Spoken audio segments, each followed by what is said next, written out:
एक बार एक बेरोजगार शिक्षक था। वो भगवान में बहुत ज़्यादा आस्था रखता था। कुछ अच्छा होता तो हमेशा भगवान को धन्यवाद देता था, और कुछ बुरा होता था तो भगवान को शिकायत भी करता था। अभी उसका स्ट्रगल का टाइम चल रहा था। उसने काफ़ी पढ़ाई लिखाई करी थी, लेकिन उसको कोई भी ढंग की अच्छी नौकरी नहीं मिली थी। तो वो अक्सर भगवान से शिकायत करता रहता था कि हे भगवान, ये आपने क्या कर दिया, मुझे इतना पढ़ाया लिखाया और मेरे को आप एक अच्छी नौकरी नहीं दे सकते। मेरा ऐसा बुरा टाइम क्यों चल रहा है, मेरे साथ ही ऐसा क्यों हो रहा है। और इस तरीके से भगवान की पूजा भक्ति भी करता और साथ में शिकायत भी करता रहता। संयोग से भगवान उसकी भक्ति से प्रसन्न हुए और उसकी एक गांव में सरकारी स्कूल में शिक्षक की नौकरी लग गई। अब वो बहुत खुश हुआ और उसको भगवान को कोटि कोटि धन्यवाद दिया कि भगवान, आपकी वजह से मुझे इतनी अच्छी नौकरी मिली है, मेरी सरकारी नौकरी लग गई, मेरे को गांव में जाना है, मैं बहुत खुश हूँ, मैं बहुत हैप्पी हूँ। अब जो स्कूल था इत्तेफाक से वो गांव में था, और जो उन रहने की व्यवस्था की गई थी वो कस्बे में की गई थी, क्योंकि गांव में उतनी व्यवस्था नहीं थी या जो भी कुछ था, तो उनको कस्बे से गांव में जाना पड़ता था। और वो रास्ता अप्रॉक्स 5 किलोमीटर दूर था। अब शुरू में तो उनको बहुत अच्छा लगा कि नई नई नौकरी है, स्कूल में जाके पढ़ाना है, तो वो बहुत धन्यवाद देते थे। लेकिन अब उनको फिर से एक तकलीफ का सामना करना पड़ा। उन्हें कस्बे से गांव तक आने के लिए पैदल यात्रा करनी पड़ती थी, क्योंकि उस रास्ते पर जनरली व्हीकल कम मिलते थे, और उनके पास अभी कोई मोटरसाइकिल या ऐसा कोई साधन भी नहीं था जिसके माध्यम से वो उस पर चले जाएं। और लोग भी बहुत कम यात्रा उस रास्ते पर रूट पे रास्ता करते थे, तो इतनी ज़्यादा अवेयरनेस नहीं थी, तो लोग भी लिफ्ट जनरली नहीं देते थे, या उनको बहुत कभी कभार ही लिफ्ट मिलती थी।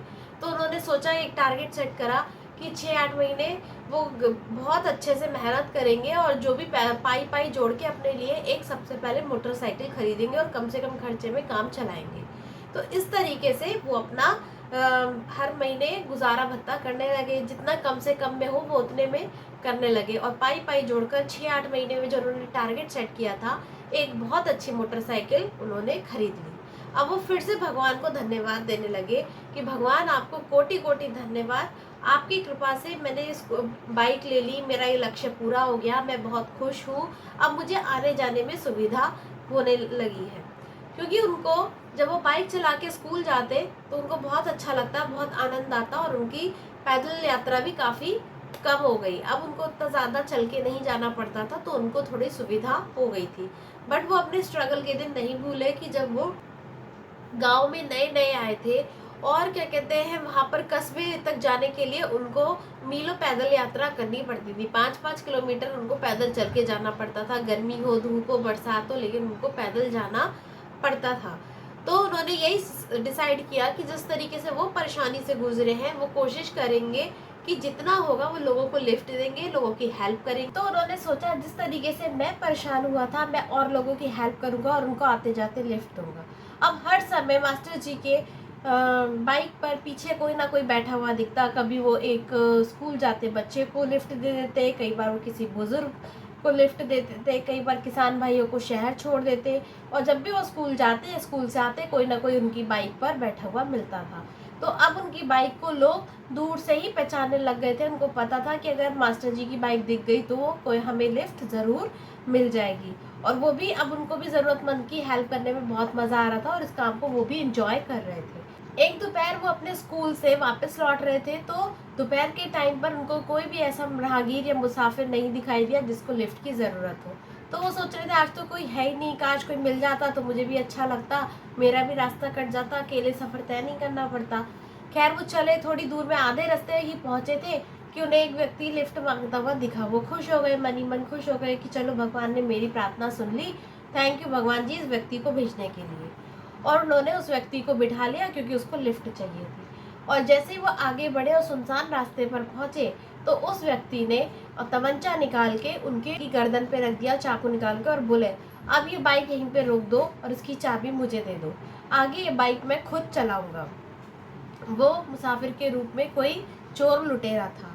तो मास्टर जी ने कहा कि मैं तुम्हें खुशी खुशी ये बाइक दे दूंगा और तुम भी आराम से लेके चले जाना, लेकिन आज के बाद तुम ये भूल जाना और ये बात कभी किसी के साथ तुम जिक्र मत करना, और मैं भी कभी किसी को नहीं बताऊंगा, क्योंकि ये रास्ता बहुत सुनसान है और यहाँ पर लोग जनरली एक दूसरे की हेल्प भी नहीं करते और बहुत कम लोगों के पास बाइक है, तो लोग एक दूसरे को लिफ्ट भी कम ही देते हैं।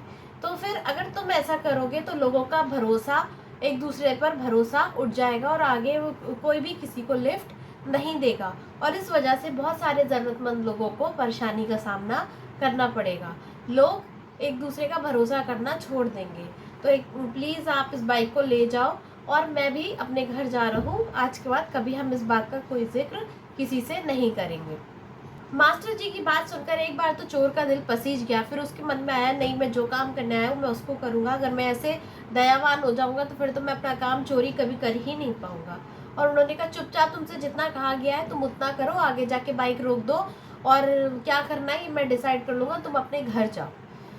और दुखी मन से मास्टर जी उस रास्ते से अपने घर पैदल चले आए और बिना कुछ खाए पिए ही सोकर भगवान को मन ही मन शिकायत करने लगे कि भगवान, जैसे तैसे तो मेरी लाइफ पटरी पर आई थी, थोड़ा सा लाइफ आसान हो गई थी, मुझे अच्छा लग रहा था, लोगों की हेल्प करना भी अच्छा लग रहा था और मैं अपनी नौकरी को भी इंजॉय कर रहा था और अब मेरी बाइक ही छिन गई जो मैंने इतनी मेहनत से, इतनी पैसे पाई जोड़ के खरीदी थी। और मन ही मन वो बहुत दुखी हुए, उनसे खाना पीना भी नहीं खाया गया और वो ऐसे ही सो गए। सुबह जब उनकी आंख खुली तो उन्होंने देखा कि उनकी बाइक उनके घर के सामने खड़ी हुई है और बाइक के साथ एक चिट्ठी भी लिखी हुई थी और वो चिट्ठी उसी चोर ने लिखी थी। उसने कहा, मास्टर जी मुझे क्षमा करना, आपकी बाइक तो आप किसी सेलिब्रिटी से कम नहीं है। जब मैं इसको रास्ते से लेके जा रहा था तो जितने भी लोग मुझे मिले वो सब पूछते चले गए, लोग सब जानते थे कि ये मास्टर जी की बाइक है और बोले, अरे मास्टर जी की बाइक तुम्हारे पास कैसे आई? मास्टर जी की बाइक का तुम क्या कर रहे हो? मास्टर जी की बाइक तुम क्यों चला रहे हो? तो मेरा रास्ते में घर पहुंचना भी मुश्किल हो गया। मुझे इतने सारे लोग मिले और उनके सवालों के जवाब देते देते देते मैं इतना थक गया कि मुझे ही डर लगने लगा कि ये आपकी बाइक तो मुझे पक्का किसी पुलिस स्टेशन में पहुंचा देगी, क्योंकि आपकी बाइक तो सेलिब्रिटी की तरह थी। लोग दूर से ही आपकी बाइक को पहचान रहे थे कि मास्टर जी की बाइक, मास्टर जी की बाइक, इतनी पॉपुलर बाइक। तो मैं अपनी जान को खतरे में नहीं डाल सकता और मुझे क्षमा कीजिए, मैंने एक भले आदमी की बाइक चुराई और इसके लिए मैं दिल से क्षमा चाहता हूँ। आपकी बाइक आपको ही मुबारक हो और मैं बिल्कुल सही सलामत आपकी बाइक आपको लौटा रहा हूँ। और प्लीज़ आप भी किसी को मत बताइएगा, क्योंकि मुझे जेल नहीं जाना है, मेरे को अपनी ज़िंदगी जैसे चल रही है वैसे ही गुजारनी है। आपकी बाइक मैंने थोड़े टाइम के लिए ली थी, ऐसा समझ के आप भूल जाइएगा। मास्टर जी मनी मन मुस्कुराए और उनको समझ में आ गया और कहीं ना कहीं उनके दिल से आवाज़ आ रही थी कि उन्होंने इतने लोगों को लिफ्ट दी, इतने लोगों की हेल्प करी, तो कहीं ना कहीं भगवान भी उनकी मदद कर रहे थे। तो फ्रेंड्स, इस कहानी से हमें यही शिक्षा मिलती है कि जब हम दूसरों का भला करते हैं तो भगवान हमारा भला बाय डिफ़ॉल्ट कर देते हैं। इसलिए हमें ज़्यादा से ज़्यादा दूसरों की हेल्प करनी चाहिए, लोगों को आगे बढ़ने में उनकी हेल्प जितना हो सके, जितना अपने से पॉसिबल है उतनी उनकी हेल्प करनी चाहिए। क्योंकि अगर हम सबके साथ अच्छा करते हैं तो हमारे साथ भगवान बैठे हैं जो हमेशा कभी कुछ बुरा होने ही नहीं देते हैं। तो फ्रेंड, इस कहानी का नाम था कर भला हो तो हो भला और मेरा नाम है शिप्रा भटनागर चंद्रा।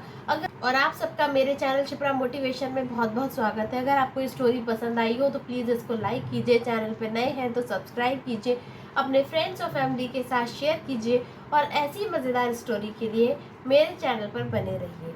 तब तक के लिए गुड बाय।